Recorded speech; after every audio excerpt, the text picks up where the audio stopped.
तो अभी तक हमने देख लिया कि भाई ऑप्शंस है वो क्या होते हैं, क्या उनकी ज़रूरत है, कितने टाइप के ऑप्शन होते हैं।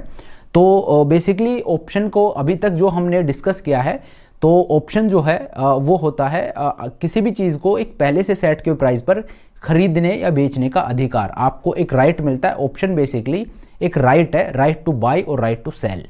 और उसी के एग्जांपल हम लेके देख रहे हैं कि जैसे मैं आपको बता रहा हूँ कि भाई ये पेन है, पेन को अगर आप ख़रीदना चाहते हो 1 महीने बाद आप खरीदोगे, या आप बेचना चाहते हो 1 महीने बाद आप बेचोगे, तो उस दिन प्राइस गिर गया तो आप क्या करोगे, उस दिन प्राइस ऊपर चला गया तो कैसे क्या करोगे, वो सारी चीज़ हम बात कर रहे हैं।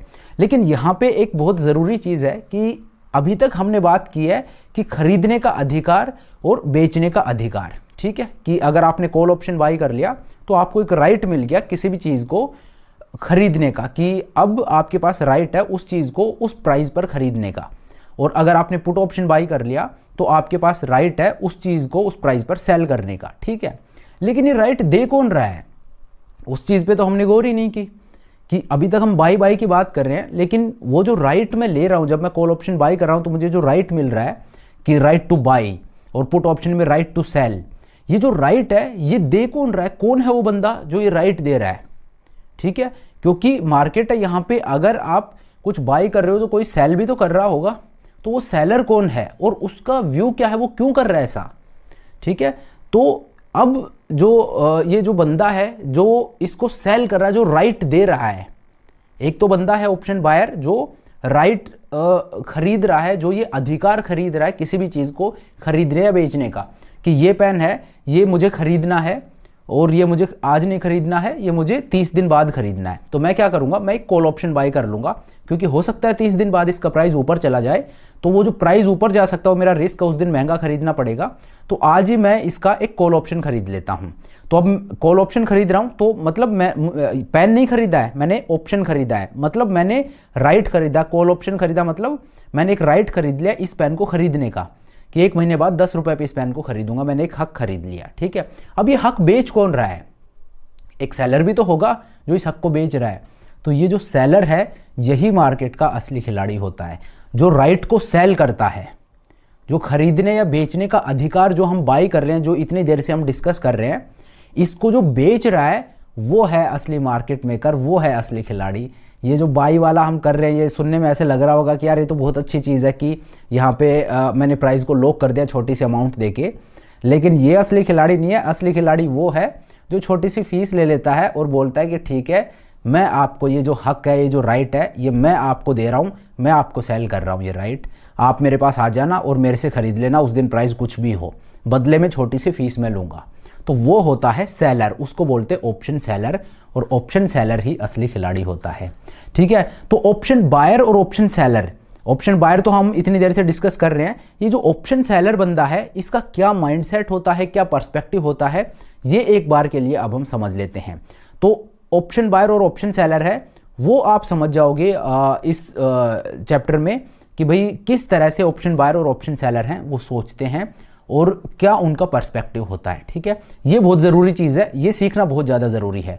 तो मैं आपको स्क्रीन के ऊपर लेकर चलता हूं और वहां पे बताता हूं कि इन दोनों का पर्सपेक्टिव क्या है। चलिए तो अब समझ लेते हैं कि ये जो नया बंदा आया है जो राइट को सेल कर, अभी तक तो राइट को बाई करने की बात हो रही थी, ठीक है। तो ये जो सेल करने वाला बंदा है ये कौन है, ये पूरा एक बार इन दोनों का जो माइंड सेट है, जो नज़रिया है, जो पर्सपेक्टिव है, वो एक बार के लिए देख लेते हैं, ठीक है। ये काफ़ी ज़रूरी कॉन्सेप्ट है, ये आपका समझना ज़रूरी है। सिंपली ऐसा नहीं होना चाहिए मार्केट में आप जा रहे हो, कॉल ऑप्शन बाई कर रहे हो, कॉल ऑप्शन सेल कर रहे हो, पुट बाई कर रहे हो, पुट सेल कर रहे हो, अगर उसको आप समझ रहे हो कि ऑप्शंस आ गए, नहीं, ये चीज़ है, ये आपका कॉन्सेप्ट क्लियर करेगी, इसको सीखना बहुत ज़रूरी है, ठीक है। तो बेसिकली एक ऑप्शन हो गया, ठीक है। ऑप्शन जो है वो आपको एक राइट दे रहा है, और वो जो राइट है वो 2 तरह के हैं। कौन कौन से हैं, एक हो गया कॉल और एक हो गया पुट। ये 2 राइट आपको मिल रहे हैं। कॉल ऑप्शन है, इसमें आपको क्या राइट मिल रहा है, इसमें आपको राइट मिल रहा है राइट टू बाई, और पुट ऑप्शन में आपको क्या राइट मिल रहा है, राइट टू सेल। ये यहां तक क्लियर है, ये चीज हमने अच्छी तरह से समझ ली। अब ये जो ऑप्शन है, कॉल ऑप्शन हो गया right two by, put option हो गया राइट टू सेल, के पहले से सेट के प्राइस पर खरीदने या बेचने का अधिकार, ठीक है। अब ये जो ऑप्शन है, ये जो बाई किया जा रहा है, ये जो राइट है, इसको कोई बंदा बाई कर रहा है, कोई, ये जो पूरा ही ऑप्शन आप मान लीजिए, चाहे कॉल हो चाहे पुट हो, इनके दो ट्रेडर हैं, ठीक है। ये ऑप्शंस को एक बंदा है वो क्या कर रहा है, बाई, ठीक है, और एक बंदा है वो यहाँ पे सेल भी कर रहा है, क्योंकि बायर है उसके लिए एक सेलर होना भी तो ज़रूरी है। मैं ये पेन है ये खरीदना तो चाहता हूँ, लेकिन इसका कोई सेलर ही नहीं होगा तो कैसे काम चलेगा, ठीक है। और अगर मैं बेचना चाहता हूँ तो किसी का बायर होना भी ज़रूरी है। तो बायर और सेलर है वो सबसे बेसिक नीड है मार्केट की, तभी एक सौदा एग्जीक्यूट होगा। तो ये जो ऑप्शन को हम बाई कर रहे हैं, अभी तक हमने जो पूरा सीखा है वो यही है कि भाई ये जो बंदा है, ये दोनों ऑप्शन हो गए, इनमें से ये बाई कर रहा है, चाहे कॉल ऑप्शन बाई करो चाहे पुट ऑप्शन बाई करो। इस बायर को एक सेलर तो चाहिए, ये सेलर है, ठीक है। अब ये जो सेलर है ये, इसका क्या माइंडसेट है, ठीक है, ये क्या सोच रखता है, और ये जो बायर है इसका क्या माइंडसेट है, ये क्या सोच रखता है, ये अब हम सीखेंगे कि इन दोनों में का नज़रिया क्या है। बेसिकली वो बहुत ज़्यादा ज़रूरी है, दोनों का पर्सपेक्टिव जानना बहुत ज़्यादा ज़रूरी है। तो चलिए अब मैं आपको वही बताता हूँ। चलिए तो अब देख लेते हैं कि बायर और सेलर होता है, उन दोनों का नज़रिया क्या है। पहले कॉल ऑप्शन का लेके देखते हैं कि कॉल ऑप्शन जो बाई कर रहा है वो क्या सोच के कॉल ऑप्शन को बाई कर रहा है। तो ये मान लीजिए कोई स्टॉक है जिसमें ये डिफरेंट लेवल्स हैं उस स्टॉक के, कि 100 रुपये पे ये स्टॉक है, ये ट्रेड कर रहा है, ठीक है। तो यहाँ का एक कॉल ऑप्शन है वो बाई कर लेता है, जो कॉल बाई, जो बायर है वो यहाँ का एक कॉल ऑप्शन है वो बाई कर लेता है। और कितने में बाई करता है, ये कर लेता है, लेट से इजी रखने के लिए 10 रुपये में कर देता हूँ, कि 10 रुपये में इसने इस ऑप्शन को बाई कर लिया, 100 का जो कॉल ऑप्शन है उसको इसने बाई कर लिया है, ठीक है।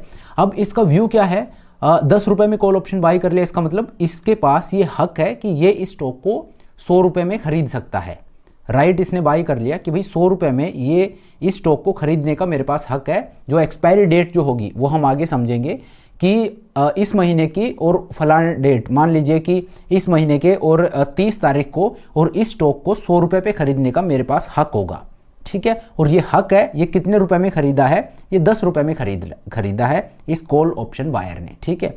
अब इसका व्यू क्या है, इसका व्यू ये है कि इस महीने की 30 तारीख को इस स्टॉक का प्राइस है वो 100 नहीं रहेगा, वो हो जाएगा 150, कि ये 150 तक ये स्टॉक का प्राइस चला जाएगा। तो मार्केट में 150 रुपये का इसका प्राइस है, लेकिन मेरे पास हक होगा उस दिन इस स्टॉक को 100 रुपये में खरीदने का, और ये हक है, इस हक के लिए आज मैंने 10 रुपये दे दिए हैं, कि 10 रुपये देके और ये हक मैंने खरीद लिया कि भाई जो भी प्राइस हो मैं आपसे ये स्टॉक है ये 100 रुपये में खरीदूंगा, ठीक है। ये इसका व्यू है। तो ये सोच रहा है कि फिर 30 तारीख को जिस दिन स्टॉक का प्राइस 150 पे चला जाएगा, उस दिन मैं क्या करूंगा, मैं अपना हक यूज करके 100 रुपये पे स्टॉक को खरीद लूंगा, और मार्केट में 150 पे जब ट्रेड हो रहा होगा वहां पे जाके इसको सेल कर दूंगा। अब एक ऑप्शन सेलर है, उसके नजरिए से देखते हैं। ये कॉल ऑप्शन जो इसने बाई किया है, जो ये हक इसने बाई किया है, ये किसी ने सेल भी किया होगा। तो जिसने इस हक को सेल किया है वो है कॉल का सेलर। ये कॉल बायर था, इसने कॉल बाई की थी, तो यहाँ पे एक कॉल सेलर था। इसने क्या बोला, इसने बोला कि ये जो 10 रुपये हैं आपके, ये 10 रुपये आप मुझे दे दो, ये 10 रुपये हैं, ये इसने ले लिए, और बदले में एक्सचेंज में इसने क्या किया है, इसने एक्सचेंज में इसको एक राइट दे दिया है। क्या राइट दिया है कि आपको ये स्टॉक है ये 100 रुपये पे मैं आपको मतलब दूंगा अगर आपने मुझसे मांगा तो, ठीक है। इसको जो राइट टू बाई मिला है, वो राइट टू बाई किसने दिया है, इस बंदे ने दिया है, ठीक है, कि भाई उस दिन प्राइस चाहे 200 रुपये हो, मैं आपको 100 रुपये पे ये स्टॉक सेल करूंगा, लेकिन इस राइट के लिए मैं आपसे 10 रुपये लूंगा। तो ये जो 10 रुपये में इसने ये हक खरीदा, कॉल ऑप्शन जो इसने बाई किया, राइट टू बाई, ये राइट किसने बेचा, ये कॉल सेलर ने बेचा। और कब कैसे बेचा, ये 10 रुपये लेके बेचा। तो कॉल बायर था, इसकी पॉकेट से 10 रुपये चले गए, और किसकी पॉकेट में गए, कॉल सेलर है, इसकी पॉकेट में ये 10 रुपये आ गए, ठीक है। समझ गए यहां तक। अब देखिए, अब जो कॉल बायर है इसको लग रहा है कि स्टॉक का प्राइस 30 दिन बाद 150 जाएगा। मान लीजिए कि स्टॉक का प्राइस है वो चला गया 150 पे, कॉल बायर बिल्कुल सही हो जाता है। तो देखिए क्या होगा, अगर स्टॉक का प्राइस 150 पे चला गया, ये जो बंदा कॉल बायर ये कॉल सेलर के पास आएगा और बोलेगा कि देखिए आपने मुझे ये हक दिया था, 10 रुपए में एक हक आपने मुझे दिया था कि मैं आपको 100 रुपए में स्टॉक दूंगा। तो अभी मार्केट में 150 रुपए पे ट्रेड हो रहा है, तो ठीक है मैं अब अपने हक को यूज करूंगा। मैंने आपको 10 रुपए दिए थे उस दिन, तो अब मैं मेरे हक को यूज करूंगा। अब आप मुझे ये स्टॉक जो 150 पे ट्रेड हो रहा है ये मुझे 100 रुपए में दीजिए आप, ठीक है। अब कॉल सेलर बोलेगा कि हाँ बिल्कुल मैंने आपसे 10 रुपए लेके और ये हक आपको मैंने सेल किया था, तो ठीक है मैं ये जो स्टॉक है ये 150 रुपए में खरीदूंगा, क्योंकि मार्केट में तो 150 पे ट्रेड हो रहा है उस दिन। तो ये बंदा क्या करेगा, कॉल सेलर 150 रुपए में ये बाई करेगा और इस बंदे को कॉल बायर को ये 100 रुपए में सेल करेगा 100 रुपए में। तो 150 में बाई किया, 100 में सेल किया, तो इसको नुकसान कितना हो गया, 50 रुपए का, ठीक है। मार्केट से बाई करके और इसको 100 रुपए में सेल करेगा, क्यों, क्योंकि इसने इसको हक बेच दिया था पहले ही कि मैं आपको 100 में दूंगा, उस दिन प्राइस कुछ भी हो, ठीक है। लेकिन ये 50 रुपए का इसका नुकसान नहीं है, इसका एक्चुअल नुकसान सिर्फ 40 रुपए का ही है। क्यों, क्योंकि इसने जब ये हक बेचा था उसी दिन इसने 10 रुपए ले लिए थे, ये 10 रुपए में ही हक बेचा था, तो 10 रुपए तो इसके पास पहले ही आ गए थे इसके पॉकेट में। तो 150 में खरीद के और 100 में अगर ये इसको देता है तो इसका नुकसान है वो 50 रुपए का है, लेकिन 10 रुपए ये पहले ले चुका था, इस वजह से इसका जो नेट नुकसान है वो 40 रुपए का ही है, ठीक है। तो जो कॉल सेलर है वो क्या करेगा, वो मार्केट से बाई करेगा और जिस प्राइस पर जो सौदा मतलब इसने जो हक बेचा था उस पर ये उसको सेल करेगा। तो इसका नुकसान है वो कितना भी है, अगर 50 पे भी जा सकता है, हो सकता है स्टॉक 200 रुपए भी चला जाए, तो फिर इसको मार्केट में 200 रुपए पे खरीद के और 100 पे बेचना पड़ेगा, ठीक है। तो ये जो कॉल सेलर है इसका रिस्क होता है वो अनडिफाइंड होता है, रिस्क अनडिफाइंड है इसका, समझ रहे हो बात को।